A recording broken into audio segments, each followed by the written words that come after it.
Good morning વિદ્યાર્થી મિત્રો, હું પટેલ જિગ્નેશ ધોરણ 6ની અંદર વિજ્ઞાન વિષયમાં થર્ડ ચેપ્ટર રેસાથી કાપડ સુધીનો આ બીજો લેક્ચર છે. જો તમે ફર્સ્ટ લેક્ચર એટલે કે પહેલો લેક્ચર ના જોયો હોય તો નીચે ડિસ્ક્રિપ્શનમાં લિંક આપેલી છે, તે જોઈ લેવા નમ્ર વિનંતી. તો હવે જોઈએ આપણે આગળ કપાસથી તાંતણાનું કાંતણ. આગળનો ટોપિક છે આપણે કપાસના તાંતણાનું કાંતણ, એટલે કે કપાસમાં જે રૂ આવેલું હોય એ રૂને કાંતિ એટલે કે રૂમાંથી રેસાઓ કેવી રીતે નીકાળવામાં આવે છે તેના વિશેનો અભ્યાસ કરીએ આપણે આગળ. હવે શું કરવાનું, આપણે એક હાથમાં થોડું રૂ લેવાનું. શું કરવાનું? એક હાથમાં થોડું રૂ લેવાનું અને બીજા હાથની ચપટી વડે રૂને પકડી હવે તેને વળ ચડાવતા હળવેથી બહાર તરફ ખેંચવાની શરૂઆત કરો. મતલબ શું? એક હાથમાં થોડું રૂ લેવાનું અને બીજા હાથની ચપટીથી આમ થોડુંક રૂ ખેંચવાનું, આમ ધીમે ધીમે વળ ચડાવતા એટલે કે ગોળ ફેરવતા બહાર કાઢવાનું. જેમ કે ગાંધીજી પેલા રેટીઓમાં એક બાજુ રૂ લગાવીને એક નાના તાંતણા ખેંચતા હતા, એવી જ રીતે એક હાથમાં રૂ લેવાનું, બીજા હાથ વડે ચપટી ભરવાની રૂની અને એને વાળતા બહાર ખીંચવાનું. બરાબર ખ્યાલ આવ્યો બાળકો? એના પછી જોઈએ બહાર તરફ ખેંચવાનું. રેસામાંથી તાંતણા બનાવવાની પ્રક્રિયાને શું કહે છે? કાંતવું. આ વ્યાખ્યા છે બેટા, ધ્યાન રાખવી પડશે, આ તૈયાર કરવી પડશે. રેસામાંથી તાંતણા બનાવવાની પ્રક્રિયાને કાંતવું કહે છે. રેસામાંથી તાંતણા બનાવવાની પ્રક્રિયાને શું કહીશું? કાંતવું. આ પ્રક્રિયામાં રૂના જથ્થામાંથી રેસાઓને બહાર ખેંચી, આ પ્રક્રિયામાં શું કરવામાં આવે છે? કાંતવામાં રૂનો જથ્થો આપેલો હોય એ રેસામાંથી બહાર ખેંચી અને વળ ચડાવવામાં. વળ ચડાવવું એટલે શું બેટા? વાળવું. આમ ધીમે ચપટી વડે આપણે વાળતા હોય ને એને વળ ચડાવવું કહેવાય, જેથી રેસાઓ જોડાઈને તાંતણા બને છે. એટલે કે નાના રેસાઓ એકબીજાને ભેગા થાય, આમ વાળીએ એટલે શું થાય? ભેગા થઈ જાય. તે એ શું બને? એક તાંતણો એટલે કે એક દોરો બને છે. તો આવી જ રીતે આપણે કાંતવા માટે વપરાતું સાદું સાધન હાથ ધરીએ છે, જેને તકલી પણ કહેવામાં આવે છે. તેને હાથથી કાંતવામાં આવતું હોય છે. હવે જોઈએ ત્યાંથી આગળ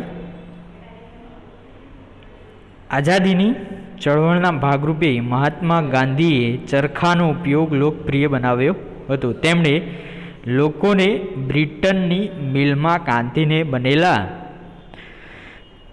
આયાતી કાપડ પહેરવાને બદલે હાથ વડે કાંતેલા પહેરવાની શરૂઆત કરી. જોઈએ હવે આપણે આગળ આયાતી કાપડ પહેરવાને બદલે આવી જ રીતે જો આ રેડિયો છે, ગાંધીજીનો રેડિયો. આ ગાંધીજીના રેડિયામાં શું થાય? રૂ લગાવેલું હોય, અહીંયા આ હાથ વડે ખેંચાય રૂ, અહીંયાથી શું થાય છે? ચપટી વડે રૂ ખેંચાઈ રહ્યું છે. બરાબર. આયાતી કાપડ પહેરવાને બદલે હાથ વડે કાંતેલા તાંતણા બનેલા કાપડ ખાદી પહેરવા માટે પ્રોત્સાહિત કર્યા હતા. ખાદીનું કાપડ કહેવાય ને, જે અત્યારે કોટનનું કાપડ કહેવાય છે, પહેલાંના જમાનામાં શું કહેવાતું એને? ખાદી. શું કહેવાતું એને? ખાદી. ખાદીને લોકપ્રિય બનાવવા અને તેના ઉદ્યોગોને પ્રોત્સાહિત કરવા ભારત સરકારે ઈસવીસન 1956માં એક સંસ્થાની સ્થાપના કરી, જેને ખાદી અને ગ્રામ ઉદ્યોગ મંડળ કહેવામાં આવે છે. શું કહે છે? ગ્રામ ઉદ્યોગ મંડળ. ખાદી અને ગ્રામ ઉદ્યોગ મંડળ. શું કહીશું એને? ખાદી અને ગ્રામ ઉદ્યોગ મંડળ તરીકે ઓળખવામાં આવે છે. મોટા પાયે તાંતણાને કાંતવા માટે કાંતણ યંત્રોની મદદ લેવામાં આવે છે. મોટા પાયે જે તાંતણાઓ હોય એને કાંતવા માટે કાંતણ યંત્રોની મદદ લેવામાં આવે છે. કાંત્યા પછી તાંતણામાંથી કાપડ બનાવવામાં આવે છે. તો હવે જોઈએ તાંતણાથી કાપડ સુધી. તાંતણામાંથી કાપડ કેવી રીતે? હાલ શું જોયું આપણે? રેસાથી તાંતણા સુધી, એટલે કે રેસાઓમાંથી આપણે દોરો બનાવી દીધો, પણ દોરામાંથી હવે કાપડ બનાવવું પડશે. તો એ કેવી રીતે પોસિબલ છે? તો જોઈએ તાંતણાથી કાપડ સુધી, એટલે કે રેસાઓથી કાપડ સુધીનો અભ્યાસ કરીએ. બરાબર. તો જોઈએ આગળ તાંતણામાંથી કાપડ બનાવવાની ઘણી રીતો આવેલી છે, અલગ અલગ ઘણી રીતો હોય છે, પણ પહેલી રીત જોઈએ આપણે વણાટ. પહેલી જ રીત આપણે જોઈશું વણાટ. તાંતણાને બે જૂથની એક સાથે ગોઠવણીથી કાપડ બને છે. તાંતણાના બે જૂથ લેવાના, એક આડું અને એક ઊભું. બે જૂથ લઈ અને એક ગોઠવણી કરવામાં આવે જેથી કાપડ તૈયાર થાય છે. જે પદ્ધતિ દ્વારા તાંતણાના બે જૂથ એક સાથે ગોઠવાઈને કાપડ બનાવે છે તેને શું કહે છે? વણાટ. વણાટની વ્યાખ્યા પૂછાઈ શકે બેટા કે વણાટ એટલે શું? જે પદ્ધતિ દ્વારા તાંતણાના બે જૂથ એક સાથે ગોઠવાઈને કાપડ બનાવે તેને શું કહે છે? વણાટ. તેને શું કહેવામાં આવે છે? વણાટ. બરાબર, ખાસ ધ્યાન રાખવાનું. વણાટ કોને કહેવાય? તો જે પદ્ધતિ દ્વારા તાંતણાના બે જૂથ એટલે કે દોરાઓના બે જૂથ, એક આડો દોરો હોય એક ઊભો દોરો હોય, બંને જૂથ ભેગા થઈને કાપડ બનાવે તેને શું કહે છે? વણાટ. તો ચાલો કાગળની કેટલીક પદ્ધતિઓ દ્વારા પ્રયત્નો કરીએ. જુદા જુદા રંગના કાગળની બે શીટ લેવાની, બંનેમાંથી 30 સેન્ટીમીટર લંબાઈ અને તેટલી જ પહોળાઈ ધરાવતો ચોરસ કાપવાનો. લંબાઈ અને પહોળાઈ બંનેની સરખી લેવાની. હવે બંને શીટને બરાબર અડધી ગળી લો. આકૃતિમાં દર્શાવ્યા મુજબ એક શીટ પર તથા આકૃતિ 13.3.12માં દર્શાવ્યા મુજબ બીજા શીટ પર રેખાઓ દોરો. હવે જુઓ 3.1 અને 3.2 જો આવી રીતે કાપવાના અને પછી આવી રીતે ગ્રીન કલરનું તમે જોઈ શકો. ગ્રીન કલરનું કેવું છે? આમ એક દોરો આડો અને એક દોરો ઊભો જાય છે. એવી જ રીતે દોરાનું વણાટ થતું હોય છે. આના પછી જોઈએ તો આકૃતિમાં દર્શાવ્યા મુજબ 13.3.12cમાં દર્શાવ્યા મુજબ કપાયેલી જગ્યાએથી એક પછી એક પટ્ટીને બીજી શીટમાં વણવાનું ચાલુ રાખો. બધી પટ્ટીઓને વણાટ પછીની ગોઠવણી આવી થાય જે ડીમાં, આકૃતિ ડીમાં દર્શાવી છે એ આ પ્રકારનું જોવા મળે. આવી જ રીતે તાંતણાને બે જૂથ વડે કાપડ બનાવવામાં આવે છે. જો કે ચોક્કસપણે આપણે કાગળની પટ્ટીઓ કરતાં તાંતણા ખૂબ જ પાતળા હોય છે. કાપડનું વણાટ શાળ પર કરવામાં આવે છે. શાળ હાથથી ચાલે તેવી અથવા વીજળીથી ચાલતી હોય છે. આ શાળ પર કરવામાં આવે છે. જે આપણે જોઈ રહ્યા છીએ આકૃતિ 3.13માં હાથ વડે પણ થાય અને આવું જ મશીનરીથી પણ થતું હોય છે. ગૂંથણ જોઈએ. તમે ક્યારેક નોંધ્યું છે કે સ્વેટર કઈ રીતે ગૂંથવામાં આવતું હશે? તો ગૂંથવામાં એક જ તાંતણાનો ઉપયોગ કાપડ બનાવવા માટે થતો હોય છે. જે ગૂંથણ કામ હોય, ઘરે કોઈકના મમ્મી ગૂંથતા હશે, જે ઊન દ્વારા કોઈ વસ્તુ બનાવતા હોય એને શું કહેવાય? ગૂંથવું. એક જ દોરા વડે બનાવતા હોય.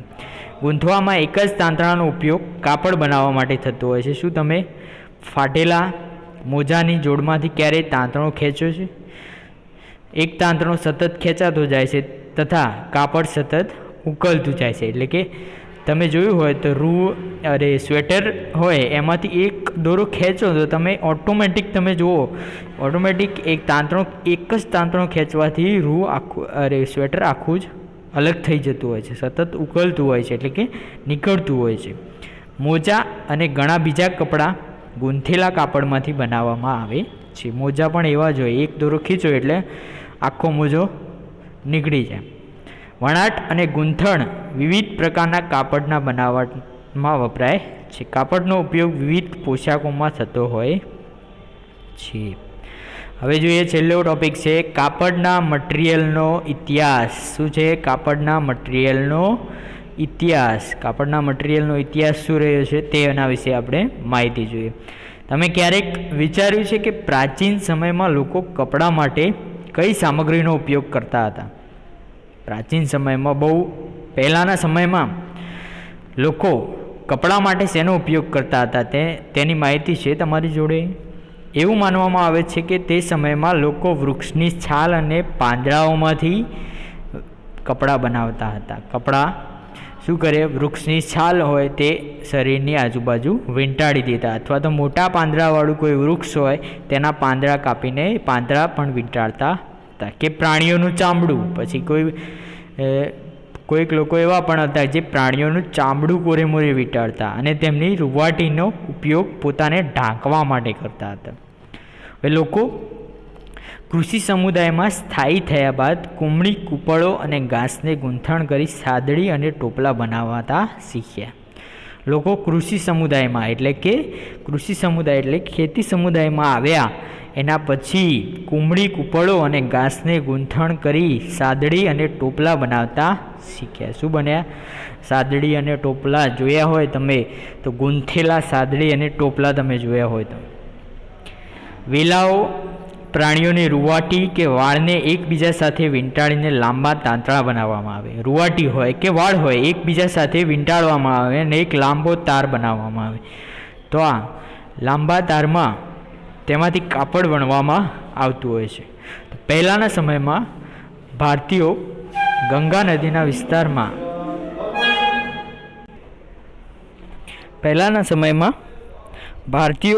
નદીના વિસ્તારમાં ઉગાડવામાં આવતા કપાસથી બનેલું કપડું પહેરતા હતા. એના પછી જોઈએ કપાસથી બનેલા શણ પણ એવો જ છોડ છે જે કુદરતી રેસાઓ આપે છે. શું આપે છે? કુદરતી રેસાઓ આપે છે. પ્રાચીન ઇજિપ્તમાં નાઇલ નદીની નજીક કપાસની સાથે શણ પણ ઉગાડવામાં આવતું હતું. શણ પણ એવો જ છોડ છે જે કુદરતી રેસાઓ આપે છે. પ્રાચીન ઇજિપ્તમાં નાઇલ નદીની નજીક, નાઇલ નદી છે એક પ્રાચીન ઇજિપ્તમાં, ઇજિપ્ત જે પહેલાંના સમયમાં જેને ઇજિપ્ત કહેવાતું, તે નાઇલ નદીની નજીક કપાસની સાથે શણ પણ ઉગાડવામાં આવતો હતો અને તેનો ઉપયોગ કાપડ બનાવવા માટે કરવામાં આવતો. તે દિવસોમાં સીવવાની કલા જાણમાં નહોતી, એટલે કે સીવવાની કળા એ વખતે કોઈ જાણતું હતું નહીં, એટલે કે પહેલાંના જમાનામાં કોઈને સીવતા નહોતું આવડતું. તો લોકો પોતાના શરીરના વિવિધ ભાગોની ફરતે ફક્ત કાપડ જ ઢાંકતા હતા. શું કરતા હતા?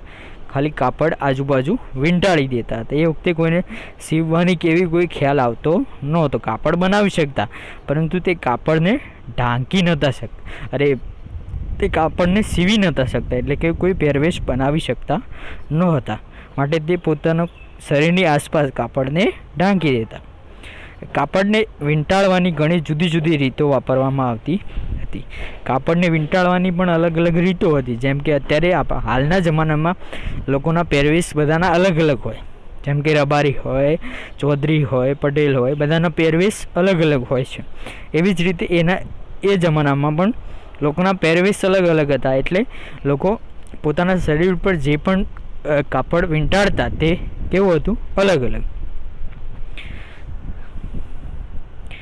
આ શોધ બાદ સીવેલા કપડાઓની,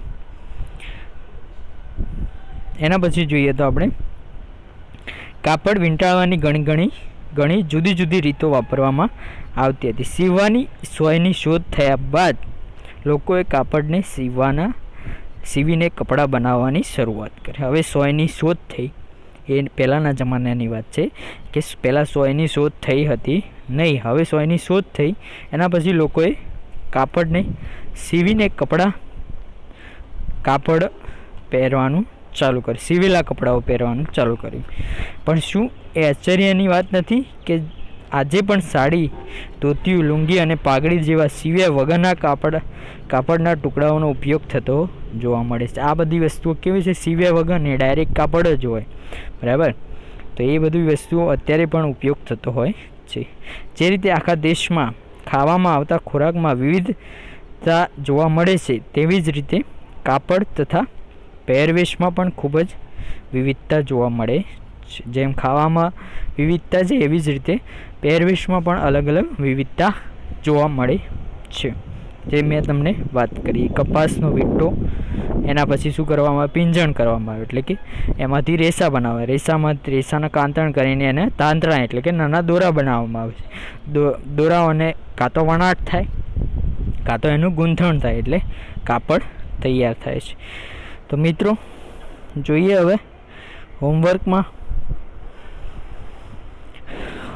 આપણે કરીશું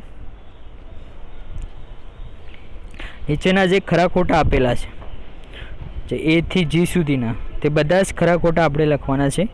અને નીચે જે ખાલી જગ્યાઓ આપેલી છે તે ખાલી જગ્યાઓ પણ પૂરવાની છે, ખાલી જગ્યાઓનો પણ જવાબ આપવાના છે.